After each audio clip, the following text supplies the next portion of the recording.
Hello, I'm Mike Moore, and welcome to the How to Win podcast.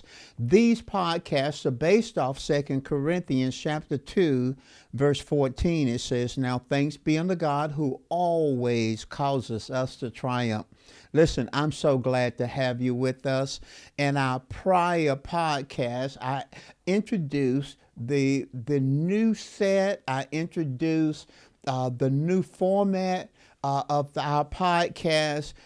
Previously, I would stand or sit and just teach through something, but my daughter, who's with me today, she nudged me to do some different things with our podcast. So in this new format, we're going to be discussing. I pulled her from behind the camera, put her in front of the camera so we can discuss topics. I'm going to do some interviews, and then I'm going to share some thoughts that God put on my heart. It'll just be you and I talking. But I am excited about the new format. Please put in the chat. Let us know whether you're enjoying the new format. I believe it's going to be a blessing for you. Well, we have a new topic today. We're going to be talking about trusting God's plan. Trusting God's plan. We're going to be talking about timing, which is so very important.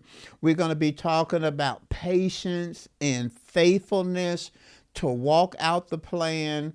But before we get into that, in our last episode, we were talking about purpose. And remember, purpose is that reason why you're on the planet. God's reason for why you're on the planet. Purpose, as Tiffany let us know, is our calling, or purpose is our assignment. Then we're going to talk about timing. But before we talk about timing, I think we need to talk about positioning ourselves to walk out our plan. We're talking about trusting God's plan for our life. So we got two words: purpose, plan. Purpose has to do with the assignment, the calling, the why we're on the planet. But the plan of God has to do with how we walk out that. It's one thing to have a purpose, is another thing to have a plan, that how to. And I want to say just at the beginning, positioning ourselves is so very, very important. Let's say, for example, you believe your purpose is to be an entertainer, okay? And I believe God calls people to every field. It can be athletics. It could be entertainment. It could be government. It could be business. It could be ministry.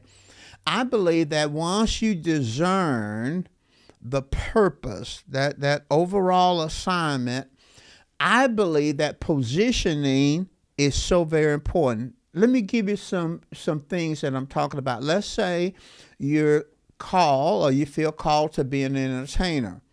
Well, one of the first things you have to think about is environment. Okay, environment. So what is the best environment for me to walk out that purpose? Let's say you want to be an actor or a dancer or whatever. And we live in Birmingham, Alabama, which is a wonderful city. I love my city. It's a beautiful city.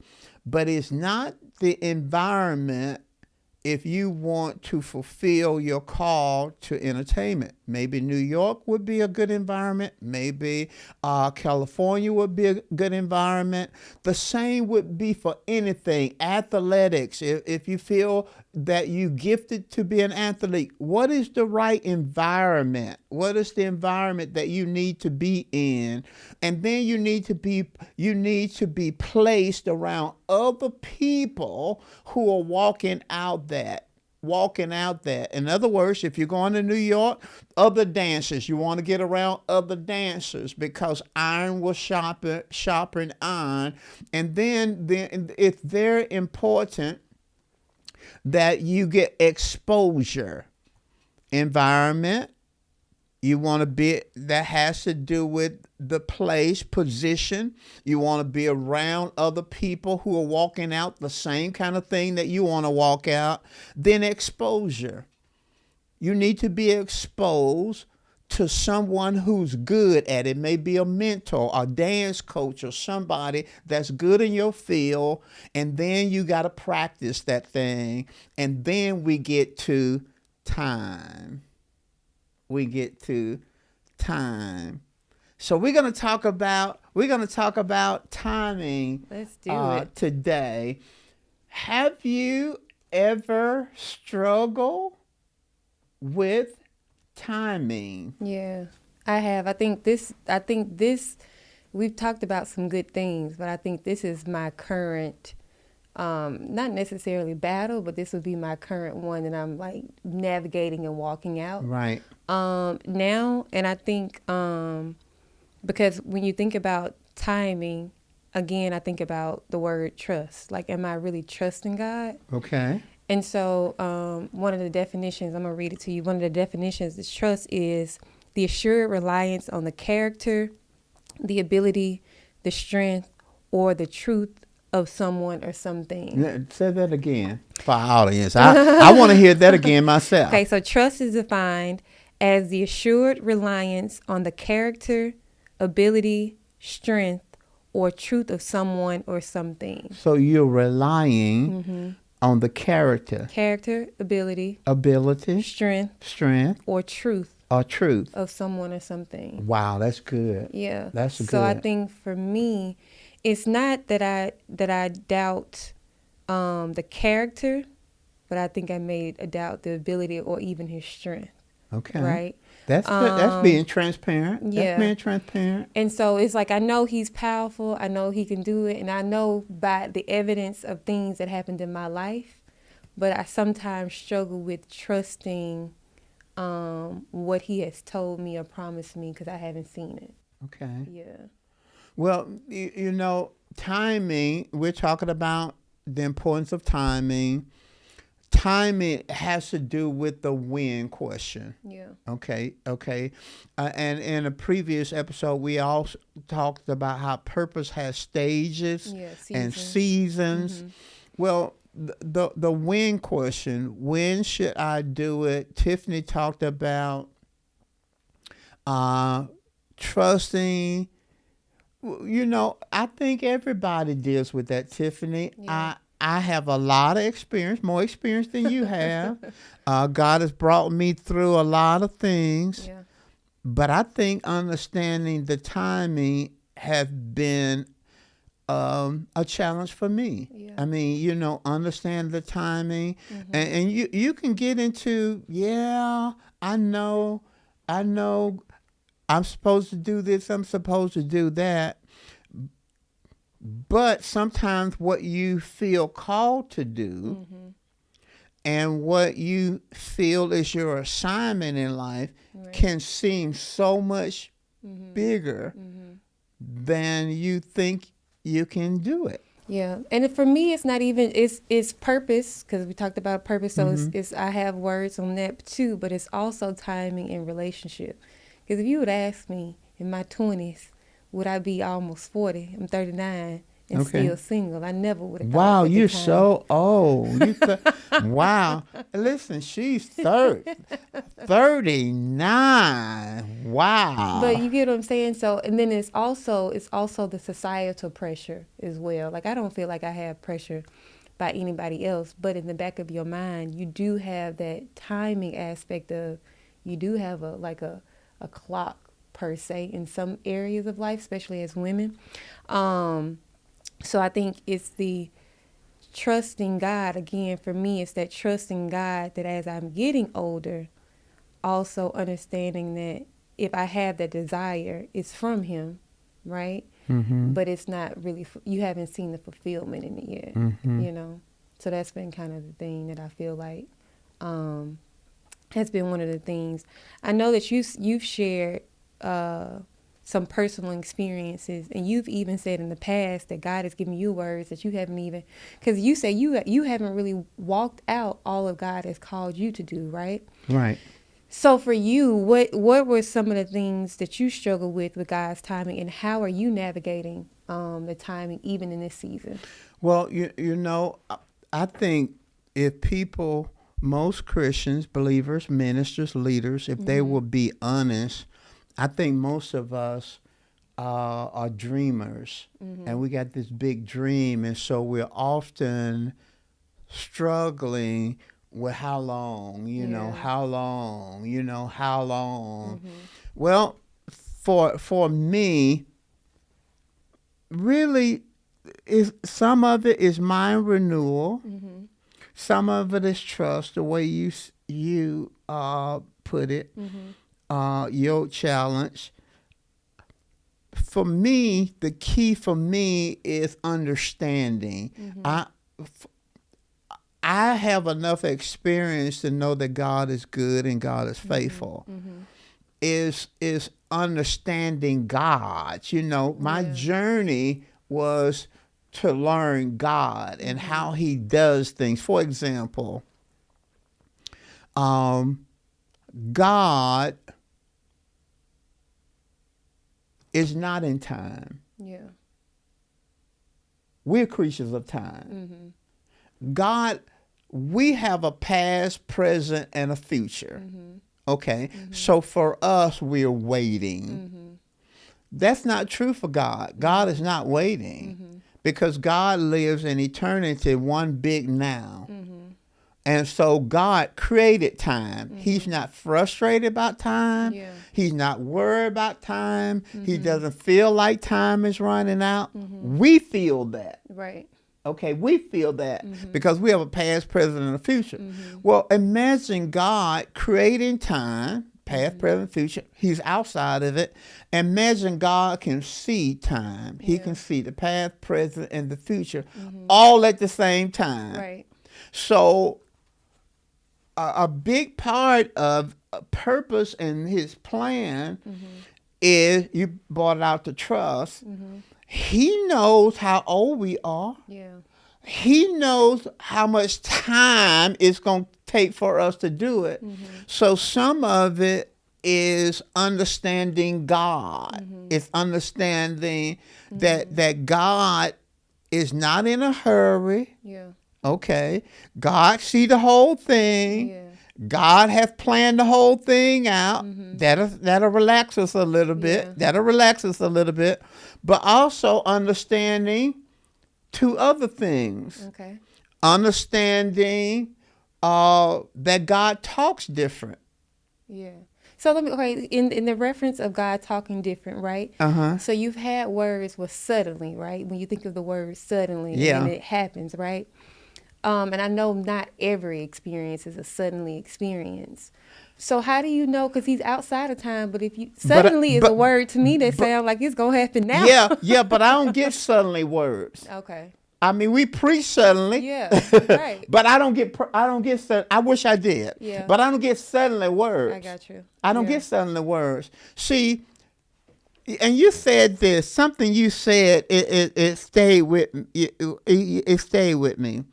You said, why did God give us this big old dream, let us know all this stuff, and then it's going to take all this time to complete it? Remember? And the purpose, when we're talking about the purpose. Talking about purpose, Yeah. okay.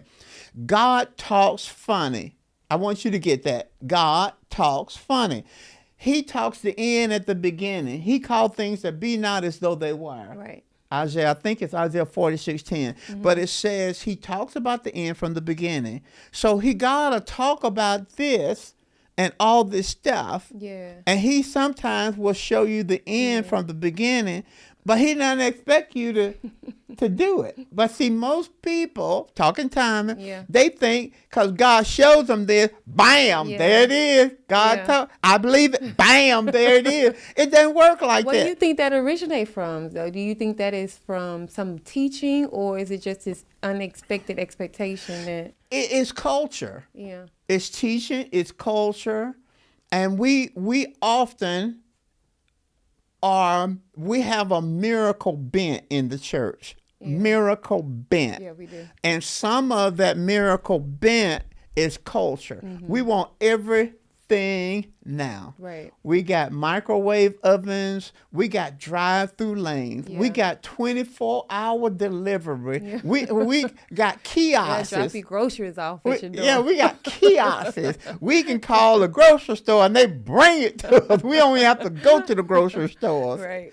Okay, so there's a conditioning that we get from just culture. Yeah. This, you know what I mean?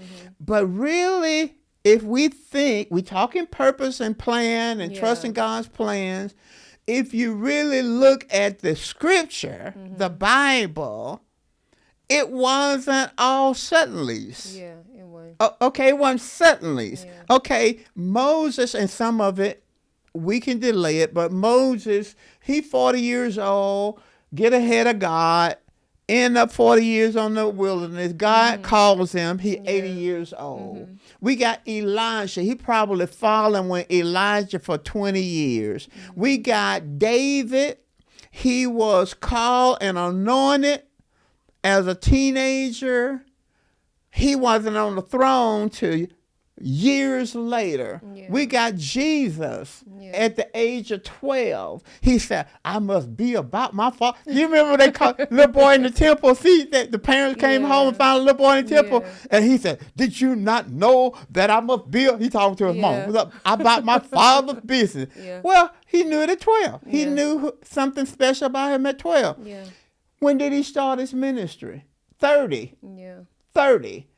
18 years later. Paul called in Acts 9. It was years later before he went off in the thing. So really, we're talking about the plan of God for our lives. Right, we're not talking about waiting decades for your healing. Right. Decades for your, we're not talking about that. Right, Okay, we're talking about the plan of God. I think we mixed miracles with that, and then it causes people to be disillusioned because, okay, we need to know how God talks. We need to know where God is. He's an eternal now. Right. Okay, but we also need to know this fact. This is so very important. Come up real close now. Come up real close, because I want you to get this. I want you to get this. You sitting on the edge of your seat? I want you to come all the way up. God is a God of preparation. Yeah.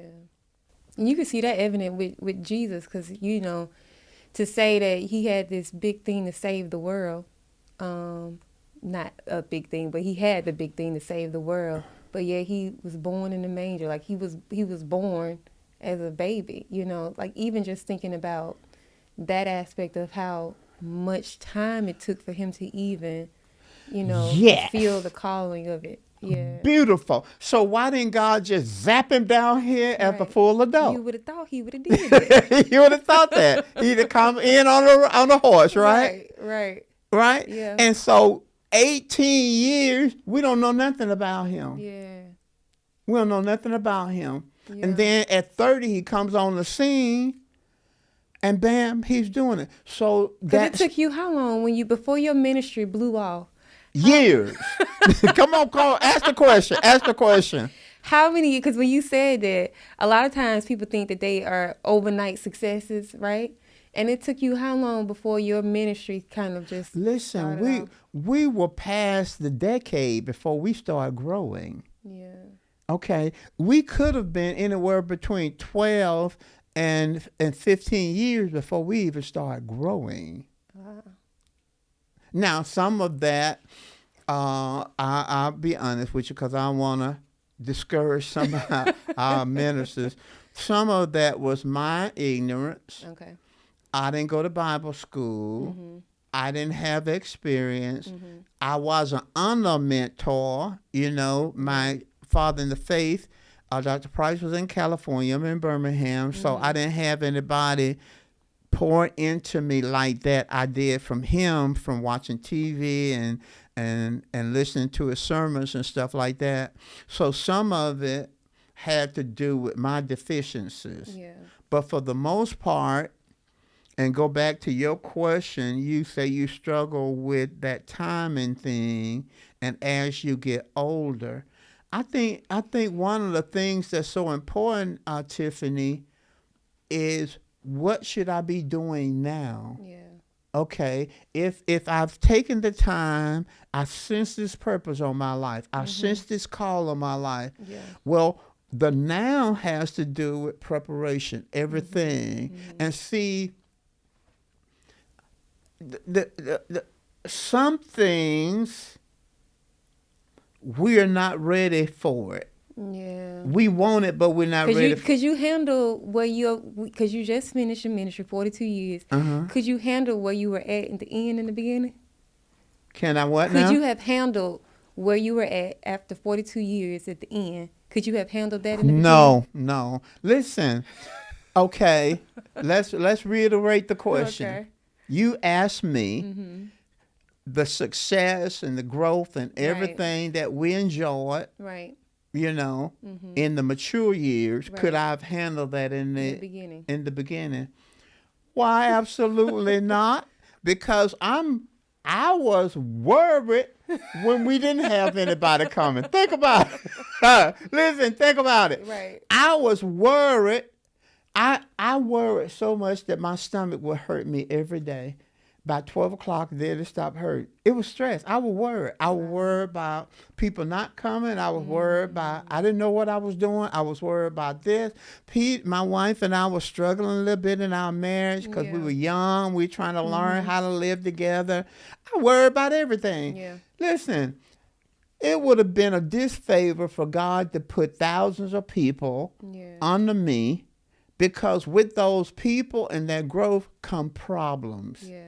You know, a big church, you always got something going on. It's always something, always some conflict situation, some problem. I can handle that. Yeah. And if you take that scenario, you can put it in any area.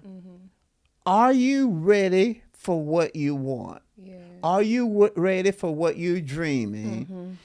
Other words, what season are you in? Yeah. So I ask our viewers, are you ready for what you desire? Are you ready for the vision? Are you ready for the purpose? Are you ready for God's plan? Are you really ready? Yeah, I know you know it. Okay, I know you done took the time to know it, but are you ready? And then I would say to anybody, what season are you in? Okay, That's what good. season are you in? For example, take a crop. I'm not a farmer, but I understand basic. Yeah. You put a seed in the ground and what happens? It grows. It sprouts grows. out. Okay, so you put a seed in the ground, apple seed in the ground. You don't walk out and just pick apples. There's a growth period. Yeah. Okay, the tree has to be prepared to produce fruit. Yeah. That's true in any area. Right. Let's say you're single, and let's say you want to get married. Okay, okay. If you're not married, then that means you're not in marriage season. Right. Okay, so that means you're in a preparation season. Yeah. So what are you doing to prepare yourself for marriage? Whether you be a guy, whether you be a lady. You know, if I was a guy, then I would be building up my equity. I would be developing a career. I would be getting myself. I would be saving money. I would be preparing, because you want to prepare for your family coming in. If you were a single lady, okay, how can you prepare for marriage? Because it's going to shift. It's going to be a partnership. I would read books on marriage. I would prepare myself. I would develop skills. Like, if you're going to marry me, you got to be able to cook. Not because I'm domineering and demanding. Right, because you just don't know how. I don't know how, because somebody got, you know, and I'm not saying the woman has to be the one cooking. I'm not saying that, but I'm saying somebody got to. Right. Okay. I would speak to the fact of, because now this just for me. I don't know how every single is, but I do think a lot of it has to do with the fear of the unknown and not being able to be in control of the outcome. Oh, wow. Will you please say that again? Like they said for the people in the back. I think a lot of it has to do with the fear of the unknown and not being in control of the outcome. And I think from the conversations that I've had with other singles, it's the fear of, because God didn't guarantee us that we would be married. You get what I'm saying? Like, I think he puts desires in our heart, but it ain't like he guaranteed us to have that. So I think you have that fear of the unknown and not being able to control what the outcome will look like. Does that make sense? Well, I have a different take on that. Okay, what's your take on that? Okay. My take on it is that if you desire to be married, God desires it. Mm-hmm. If you don't desire to be married, God doesn't desire it. Mm. I think and so that's why I don't believe marriage is better than being single. Gotcha. I think it depends on what you What desire. you believe. Yeah. Okay. For example, if you desire to be married, 1 Corinthians 7, first few verses in the 7th chapter says, Mm-hmm. let every woman have her own husband. Yeah. Let every man have his own wife. Mm-hmm. That's right there telling me that if I want one, I can have one That's because good. God says it. Mm-hmm. And then he said he'll give you the desires of your heart. Mm-hmm. You know, so I think that's a preference. It's a personal thing. Mm-hmm. Some people don't want to be married, and it's Yeah. all right. Yeah. Marriage does not make you whole. Mm-hmm. You know, we're Mhm. complete in Jesus. Yeah. You know, personally, I would always want to be married. Yeah. I mean, personally, I like the teaming part of it. I like the partnership part of it. Yeah. And so I think that has to do with your personal desire. Let's go back to what you said Okay. about control and we can't see the outcome Mhm. and all that. You know, first the control area is the difference between believers and unbelievers. Mm-hmm.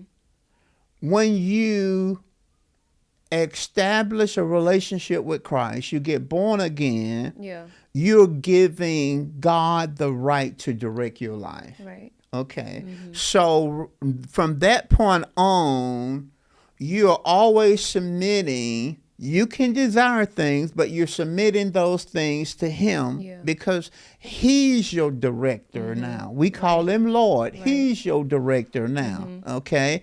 Well, in the world, Jesus is not Lord, so I do whatever I want to do. Right. You know, but once you get in the kingdom, you're born again. Okay. So now the control thing and the trust thing is really connected to the relationship of you and God. Yeah. Having a relationship with God, because God is a person and he's real and you can know him. Right. He wants to be known. Right. And the closer you get to God, Yeah. the more trusting you become. You know what I mean? Yeah. So it's the issue of trust has to do with the issue of closeness Yeah. and knowing him, knowing his character, knowing his love, knowing his intentionality. So if as I get closer to God, I know that he wants what's best for me. Yeah. Now, you know, people at different levels spiritually, Yeah. but that's what walking by faith is. Yeah. It's trusting. It's believing. I know the thoughts that I have for you, thoughts of peace and not of evil, Yeah. to give you an expected end. He said, my plans for you, that's what God says in Jeremiah 29:11. My plans for you is good, Yeah. not harm, to give you a hope and a future. It's going to be exciting, God says. It's going to be good, God says. It's going Yeah. to be a blessing, God says. Yeah. I think when we're struggling with the trust thing, we have to push in to develop our relationship with him. Yeah. Not about him giving, just knowing him. I want to know you. Yeah. Reading the word, asking the Holy Spirit to teach you about the Father and teach you about God. And as you draw nigh to him, the Bible says, draw nigh to you. So some things are connected to my relationship. So, you know, I said that this is one of the things that I've been studying. So one of the things that I have learned is that, or that I, you know, been listening to and being reminded lately, and I can relate this into my personal life, But the Bible says we walk by faith. Right. And I think a lot of times we be trying to run by faith. Right. And it's just a walk. Wow. Right. And so for me, a lot of times we're not walking, we're trying to run. And so when I think of it like in my personal life, like I recently picked up running, right? Mm-hmm. So when I first tried to run, I tried to do 7 miles. And I was like, what am I doing? I'm not going to do this. So I started walking and then running. But what a lot of people don't understand, it's in that slow jog or that slow walk, that slow place is where you build the endurance. Mm-hmm. And so for me, one of the things that I have to remember and what I'm learning is to not try to run by faith, but to walk by faith. That's good. Yeah. I think if we talk a little bit about patience, Mm-hmm. okay, and faithfulness. Yeah. You talked about timing was a big issue with you. Mm-hmm. Patience is a big issue with me. Oh, okay. Yeah. In what way? Because I got all this stuff. See, I keep a calendar, Mm-hmm. and I got all these things that God has spoken to me. Mm-hmm. And unlike many people, Mm-hmm. I don't think because I've done 40-some years and something, Mm-hmm. I'm at the end. Mm-hmm. I actually believe that I'm at the beginning. Yeah. I believe that the 40-some years that I pastored was to prepare me for now. I really believe that. Honest God truth. I'm not just saying it because I'm in front of the camera. Yeah. I really, really believe that That's good. that God was preparing me for now. What I have to keep reminding myself, Yeah. and sometimes I encourage people to keep a journal. Mm-hmm. Journal does several things for you. In other words, I journal what God has said to me, Mm-hmm. time, date, and all that. Everything he says. I used to journal events. I stopped doing it. Mm. When you journal what God says and even journal highlight points in your life, what it does for you, it gives you a track record. Yeah. You can look back and see his faithfulness of things that he's done. Mm-hmm. So I have to keep going to my journal, and I can see things. Evidence of it. I can see things that he said that he's done. Yeah. Okay, that helps me. Yeah. But I have to also remind myself that life is seasonal. Okay, life is seasonal. So Ecclesiastes says to everything There's a season. there's a purpose and a season or a time Right. to every purpose. So even though I have this purpose, I have to remind myself it's seasonal. Yeah. Okay, that helps me with patience. It's seasonal. It's seasonal, and I don't want to get ahead of him, because if I get ahead of him, then I can end up doing something in the wrong season. So what are the practical things? Because when you think about patience, it's a long game, right? Patience is a long game. So how did you, because I remember you talked previously how you be ready to quit God. How did you, was it the evidence that you saw, or what did you do to develop the long game of patience? Okay. The long game, yeah.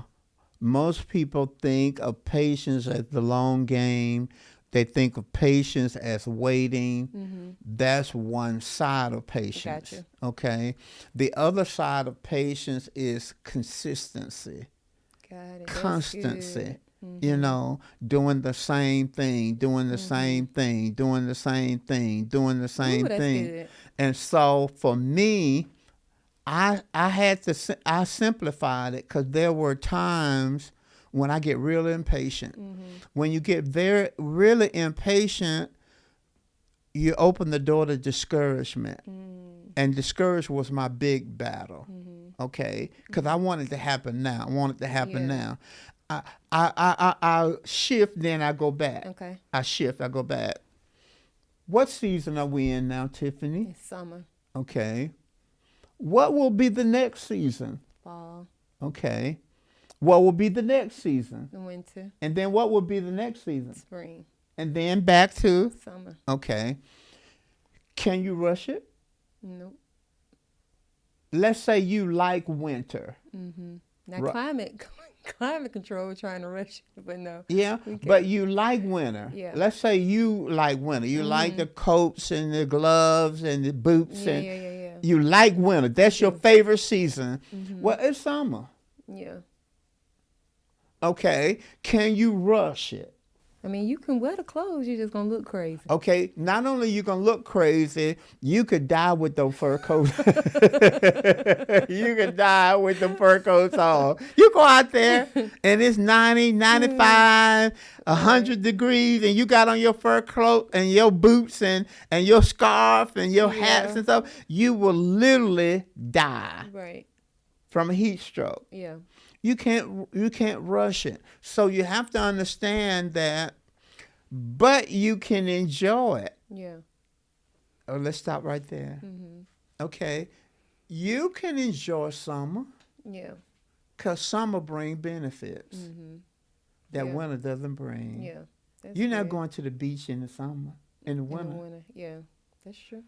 So that's the way life is. You can't rush it. You really can't rush it, but you can enjoy it. Yeah. And you can trust that God is involved with the season. So for me, it took me a while to get it. So I don't want people to think I just had all this done. No, Right. I struggled with discouragement. I cried. I wanted to quit. Okay. And a lot of that had to do with my immaturity. But one thing I got Yeah. is preach another sermon. Consistency. Keep doing it. Okay, just preach another sermon. Yeah. And do it the best. Okay, pray your best. Yeah. Prepare your best.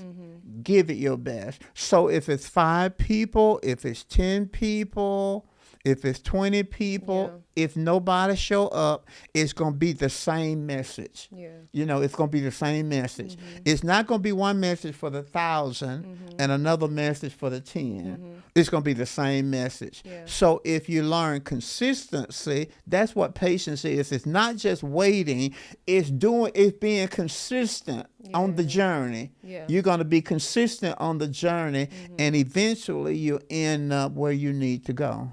You've given us a lot of points, and we be talking so much like we just having a regular conversation. Time flies by. But it's been so many points I feel that people can grab for this. But for our listeners, what would be something to help them to stay encouraged and trusting in God's plan? Okay. I would say the key, some keys, closure, and this is a review. Okay. In terms of getting God's plan, acknowledge Him. Right. That's Proverbs 3:5 through 6. Trust in the Lord with all your heart. Lean not to your understanding. In all your ways, acknowledge Him, and He'll direct your path. You begin that with acknowledge Him. You spend time to get His mind. Okay, get His mind. And then I would say, walking out the plan, position. Yeah. What's the environment that I need to be in that's conducive to what I feel I'm called to do? Yeah.